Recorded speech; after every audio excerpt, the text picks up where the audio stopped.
reconhecendo aquela equipe do Atlético como a melhor equipe da história do clube. E essa equipe foi desmanchada já no ano seguinte. Então, quando nós começamos a Libertadores da América, a nossa equipe era muito desacreditada. Ninguém esperava que a gente passasse da primeira fase. Só que aí aconteceu uma coisa muito mágica, que foi um momento de união de todos e a raça foi preponderante para nós conseguirmos os nossos objetivos. Com uma ótima campanha no Brasileiro de 2004, o Atlético embarca, em 2005, em uma jornada rumo à Taça Libertadores da América, a maior competição da América Latina. Dividindo atenções entre o campeonato estadual e o internacional, o Furacão estava determinado a fazer história. O Atlético conquistou o Campeonato Paranaense ao superar o Coritiba nas penalidades. No jogo de ida, sofreu uma derrota por 1-0, mas, na Arena da Baixada, deu troco, com um gol de Denis Marques. O rubro-negro converteu todas as suas 4 cobranças e venceu por 4-2 nos pênaltis, garantindo assim mais um título paranaense. Já na Libertadores, enfrentando na fase de grupos o Independiente Medellín e a América de Cali, da Colômbia, e o Libertad, do Paraguai, classificou-se em segundo lugar. Pela frente, nas oitavas de final, enfrentou o Cerro Porteño. Ambos jogos resultaram no placar idêntico de 2-1, o que levou à emocionante disputa por pênaltis. Nessa tensa série de cobranças, o Furacão soprou e saiu vitorioso, com um marcador final de 5-4, graças a uma defesa certeira do goleiro Diego, e o último gol convertido por Evandro. Nas quartas de final, o Atlético se deparou com um adversário de peso, o Santos. No primeiro confronto realizado na Arena da Baixada, o Furacão superou o Peixão por 3-2, mesmo jogando com um jogador a menos devido à expulsão de Alan Bahia. No jogo de volta, a equipe paranaense consolidou sua classificação, derrotando o time paulista por 2-0 na Vila Belmiro. À medida que avançava para a semifinal, o Atlético demonstrava uma confiança inabalável ao enfrentar o Chivas, do México, equipe que havia derrotado Boca Juniors por 4-0. Não era um simples adversário. Contudo, o Furacão manteve sua resiliência e os ventos sopraram na Arena da Baixada. O primeiro jogo terminou com uma vitória convincente de 3-0 para a equipe brasileira, com gols marcados por Aloísio Chulapa, Fernandinho e Fabrício. No confronto de volta, apesar da vantagem significativa do Atlético, a tensão era indiscutível. O Chivas marcou o primeiro gol, abrindo vantagem de 1-0, mas o paranaense respondeu, marcando mais 2 gols e ampliando o placar. No final do jogo, os mexicanos conseguiram um empate, resultando em um placar de 2-2. Com isso, o Furacão avançou para sua primeira final de Libertadores na história, com um placar agregado de 5-2. E chegou um momento tão esperado. O Atlético, apesar de ser estreante nessa fase do torneio, estava confiante, mas não por muito tempo. Com a final da competição disputada em 2 jogos, até então, um deles seria disputado na Arena da Baixada. No entanto, devido a limitações da capacidade do estádio, que não comportava 40 mil torcedores naquele momento, nem o São Paulo nem a Conmebol concordaram com a situação. Todas as finais de campeonato a gente sabe que são jogos muito parelhos, porque se chegaram na final, porque são equipes muito fortes.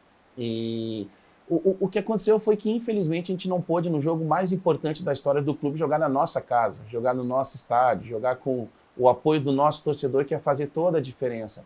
Claro que nós viemos para esse lugar, para esse estádio, um estádio muito bonito, por sinal, e já era, naquela altura, milhares de atleticanos fizeram aquela viagem, milhares de atleticanos ajudaram, milhares de atleticanos estiveram naquelas arquibancadas e nos deram uma força muito grande. Não digo que nós seríamos campeões, tá? A gente não consegue premonizar, mas eu tenho plena certeza que se nós jogássemos aquele primeiro jogo da decisão na Arena da Baixada, as coisas seriam diferentes e poderiam sim já ter sido campeões, né, das Américas, algo que vai acontecer a qualquer momento.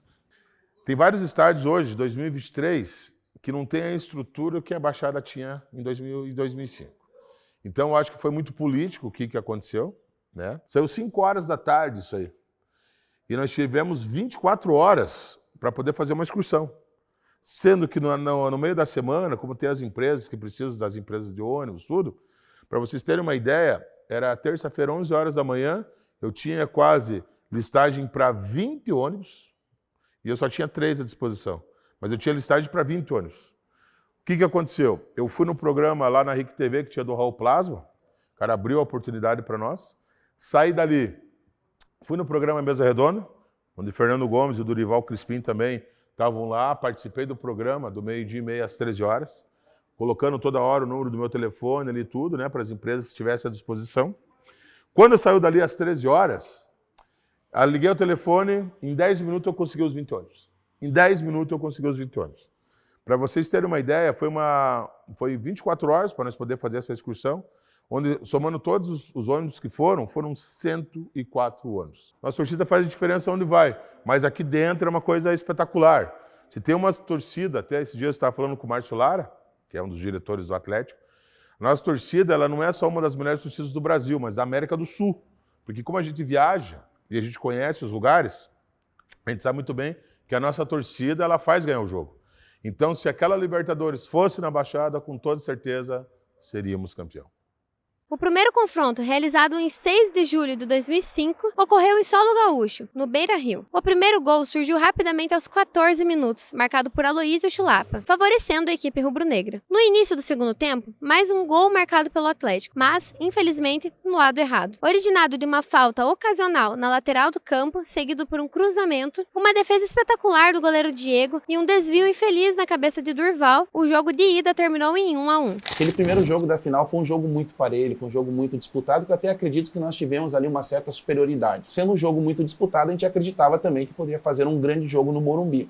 Na realidade, o placar no Beira-Rio, o Atlético jogou bem melhor também, né?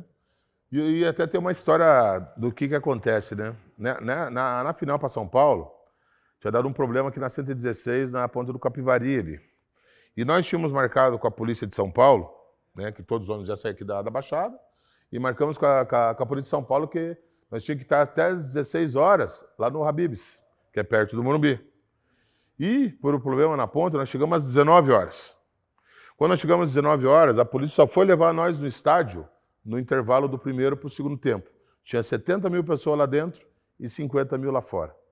Vocês não entendem o que é você estar ali o primeiro tempo, 0-0 e de repente pênalti para o Atlético, o Fabrício vai bater, me erra o pênalti. Pô, ali que foi quando a gente imaginou mesmo que daí talvez não aconteceria mais. Aí deu a goleada e tal, infelizmente, mas confiávamos sempre que poderíamos ter sido campeão aquela vez. No segundo jogo, apenas um dos clubes conseguiu balançar as redes, o São Paulo, que dominou o placar no Morumbi, resultando em 4-0 para a equipe paulista. Terminando o jogo, nós perdemos, né? Todo mundo muito chateado, mas vimos que realmente a torcida do Atlético é diferente, porque mesmo a gente perdendo o jogo, quem esteve lá, né, no Morumbi, todos, né, gritando o nosso nome, gritando o Atlético, vibrando, né, nos motivando, tentando nos levantar os nossos ânimos, porque nós fizemos realmente uma grande campanha e, infelizmente, só um vence. Aqui tá a luva que eu usei naquela altura, usei nos 2 jogos da final da Libertadores, e aqui no Beira-Rio, e usei também no estádio Morumbi. E quando acabou o jogo, foi uma maneira que eu tive de dizer muito obrigado, jogando as 2 luvas para a torcida, e faria isso novamente, claro, porque eu vou sempre reconhecer o valor do seu torcedor, eu vou sempre reconhecer tudo aquilo que o torcedor do Atlético faz e a maneira como eles sempre me respeitaram. Então, mostrar para vocês o que eu fiz naquele momento para poder retribuir e dizer um muito obrigado. Eu peguei e fiz assim pro torcedor e joguei a minha luva e eles guardaram com muito carinho, e é dessa maneira que a luva chegou novamente aqui nas minhas mãos, trazendo excelentes lembranças, excelentes memórias. Eu consegui, eu fui o mais rápido. Ha! Independente que muitos falam, o segundo lugar é a mesma coisa que o último, isso não existe. Que primeiro, tem que ter uma capacidade para chegar na final. Segundo, financeiramente, quanto o Atlético conquistou financeiramente chegando até a final. E acabou o jogo, os jogadores vieram ali para a torcida, tanto nós estávamos na parte amarela embaixo, né? E ali nós gritamos o nome do time, incentivamos da mesma maneira, e o Diego foi lá e jogou as luvas. Quando ele jogou a primeira luva, que foi essa, eu já fui lá e já consegui. O braço mais curto, já não era tão pesado.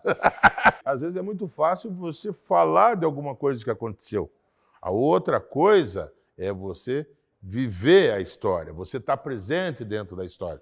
E nós aqui, como da torcida organizada dos fanáticos, né, a gente faz parte dessa história do Atlético, porque a gente não ouve falar, a gente participa dela.